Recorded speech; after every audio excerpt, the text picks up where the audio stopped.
Useless dog, you'll never be any good." Those words came out of Joao's mouth like a condemnation. I lay in the corner of the room, looking at him with eyes filled with sadness, but also with a sense of suppressed anger. I'd always done my best. I'd always been loyal, always kept him company on difficult days, and tried with all my might to please, but none of it seemed to matter. He looked at me with contempt, as if I were worthless. I wanted to understand the reason for so much hatred, why he treated me this way, but perhaps the greatest pain wasn't in his words, but in the fact that, deep down, I knew that, somehow, he was right. I was just a dog. Just a useless dog, as he always said. I couldn't change that. Or could I? But what no one knew at the time was that that contempt, that condemning look, would fuel something unimaginable. I was no longer the useless dog. Something inside me was changing. I felt it with every beat of my heart. It wasn't just anger I carried. It was a strength I never knew existed. That night, something would happen, something that would change everything. I was about to be more than just a pet. When the fire began to consume the house and the flames took hold, it was my courage, the courage no one had imagined I possessed until then, that would save the life of the one who despised me most. That useless dog would, indeed, be the hero of the story. It was on that hot late afternoon that everything began to change. Joao was irritated, as always, looking at me with those contemptuous eyes. That feeling of rejection was constant. No matter how hard I tried to please him or be useful, there was always something wrong, something he seemed to see in me that I didn't understand. I knew I wasn't welcome, that my presence was unwanted. To him, I was just a nuisance, a worthless dog. When he yelled, "You useless dog, you'll never be of any use," I felt, for the first time, completely useless, incapable of making any difference in the lives of those around me. I lay down, trying to ignore the pain in my chest, but I couldn't help but feel like a failure. Hours passed, and the atmosphere in the house was tense. Joao and his wife were arguing loudly, and I didn't know why, but I sensed something was wrong. Perhaps, for a moment, the feeling of rejection wasn't as heavy as the fear that hung in the air. I saw Joao nervously, looking at the street, then out the window. There was something strange there, something he didn't want to share, but somehow I knew something was about to happen. I always knew that, somehow, I wasn't just a dog. I wasn't just a purposeless being. The love and loyalty I felt for Joao and his family were beyond my comprehension. I wanted to be more than the simple dog everyone saw. I wanted to matter. I wanted to prove I wasn't useless. And maybe, just maybe, this was the chance. But at that moment, I didn't yet know how great the challenge I faced would be, nor how much that night would change the fate of us all. When the strange smell wafted into the house, I immediately pricked up my ears. Something was happening, and I knew it wasn't good. The tension in the air intensified as the sound of sirens began to echo through the city, and suddenly everything was in flames. I glanced at the door and realized there was no more time. What I was doing now, more than anything else, would define not only my life, but that of John and his family. That fire, that inferno, would be what transformed the useless puppy into the hero no one expected. The fire came swiftly, without warning, like a relentless beast. Flames began to spread through the house, consuming everything they touched. Smoke rose, dark and dense, and the house was in a panic. Joao and his wife began screaming, running from one side to the other, trying to understand what to do. I watched them, my body trembling, adrenaline coursing through my veins. I wanted to help, but how? How could I, a mere puppy, do anything? The fear was palpable, the heat of the flames burning everything around us, and I, once again, found myself a bystander, helpless to act. Joao was panicking, but I could see him from afar, his eyes glazed over, searching for a way out, trying to breathe amid the smoke that filled the house. I wanted to scream, warn him, run to him, but I knew the fire was spreading too fast. The doors were locked. The windows wouldn't open.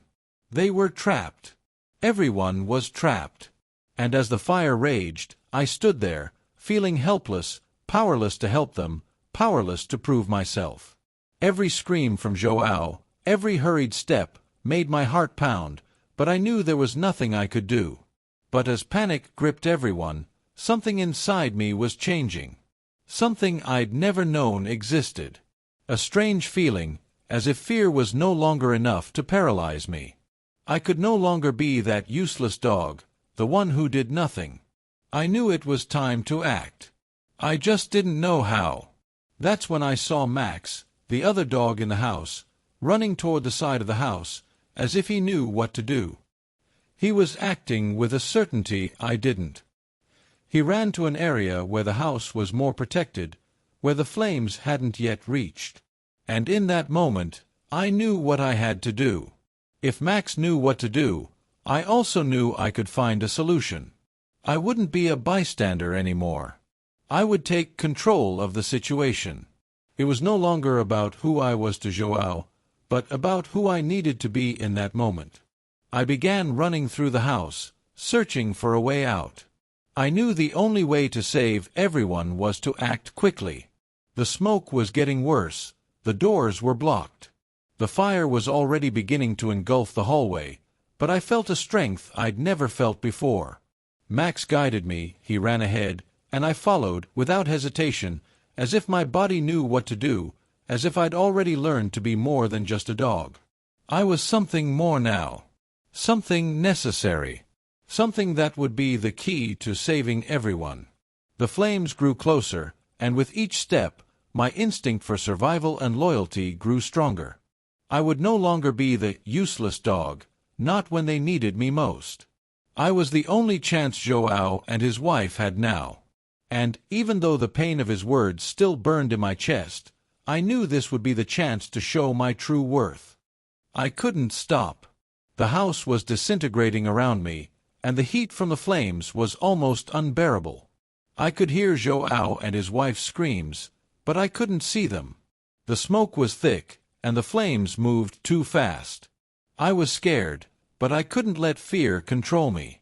I had to act. The house was becoming an inferno, and for a moment, the pain of the words that had scarred me seemed to dissipate in the urgency of saving those who saw me as nothing more than a mere animal. I knew time was running out. If I didn't find them now, it would be too late. My heart was pounding, nearly leaping out of my chest, and I followed Max with the strength of an instinct only a dog could understand. He seemed to know where to go, and I simply followed. The fire was spreading relentlessly, but I knew there was a way out, a chance to make a difference. I knew where the keys to the front door were, and without hesitation, I grabbed them in my mouth. If I could open the door, maybe, just maybe, we could escape. When I finally reached João's spot, he was nearly fainting, sitting on the ground, unable to move. The despair in his eyes was palpable, and he couldn't understand what was happening. But he saw me. He looked at me in disbelief, as if unsure if this was real. I ran back and forth, trying to find a solution. I knew that if I couldn't get him out of there, he would be trapped in the flames, and that terrified me. Fear returned, and for a second, doubt crept into my being. But then I saw Max again, running in the right direction, as if he knew exactly what to do. This was it. I would run to the opposite side, where there was a small exit, a window I knew I could open. I jumped, pulling João with all my strength, and amidst the chaos, we finally made it out. There was no more time to think. I knew that the moment I saved them, I would never again be considered a mere dog. I had proven, not only to João, but to myself, that I could be more than what he called me. I could be the hero everyone needed. The sound of the roaring flames was still in my ears, and the smoke burned my throat, but adrenaline kept me alert. The entire house was collapsing. Max, John, and I managed to escape through the side window, but John's wife was still trapped upstairs. I looked at John. He was paralyzed, breathing heavily. The pain and fear in his eyes were deep, but he didn't have the strength to go back. He knew there was nothing he could do to save his wife. I saw the guilt in his eyes, and for a moment everything seemed very dark. He was hopeless, unsure of what to do. But I knew I couldn't stop there. The fire was spreading rapidly, and the window we'd used to escape was already closing as it advanced. I couldn't leave that woman there. Something inside me stirred again. Fear was strong, but the loyalty I felt for João and his wife drove me to action. I turned back, without hesitation, running back into the burning house, where the heat was unbearable. The fire was spreading so fast I could barely see. The smoke was thick, and I felt a pressure in my chest. But I knew what to do. I ran through the house, through the rubble, past blocked doors, trying to find my way upstairs. I didn't know how I would manage it, but one thing was certain. It wouldn't be pain, fear, or contempt that would stop me from saving that life. I had saved João, the man who humiliated me. Now, I needed to save his wife. It wasn't about being seen as a useless dog anymore. It was about courage, the strength to overcome, to act when everyone around me was paralyzed by fear. I knew she was there, and that every second lost could be my last. The house was crumbling, but there was no time to stop and think. I continued my search, leaping through the rubble, guided only by a fierce instinct of loyalty and love. The fire was everywhere, but I couldn't stop. I finally found my way. I struggled up the stairs, feeling the intense heat. I was tired, but something inside me wouldn't let me stop. Upon reaching the second floor, I found Maria's room, João's wife. She was unconscious, trapped under a fallen beam. Panic and despair gripped me for a second, but I knew there was no time to hesitate. The fire was closer, the sound of the flames deafening. I knew what I had to do. With my paws and teeth, I began pushing the beam, struggling to budge it. I felt the weight of the wood, but I didn't give up. I had a single goal, to save Maria's life, just as I had saved João's. The pressure on my ribs was unbearable, and the air was thick, making it difficult to breathe, but the pain didn't stop me. I kept going, with all my strength, until I finally managed to push the beam aside. She lay there, unconscious, but alive. With one last effort, I pulled Maria with my mouth, trying to make her react, trying to make her move. There was no more time. The fire was approaching too fast. I knew our only chance of getting out of there was now. With effort, I dragged Maria to the window, where João, desperate, was already calling for her. He saw me and couldn't believe what was happening.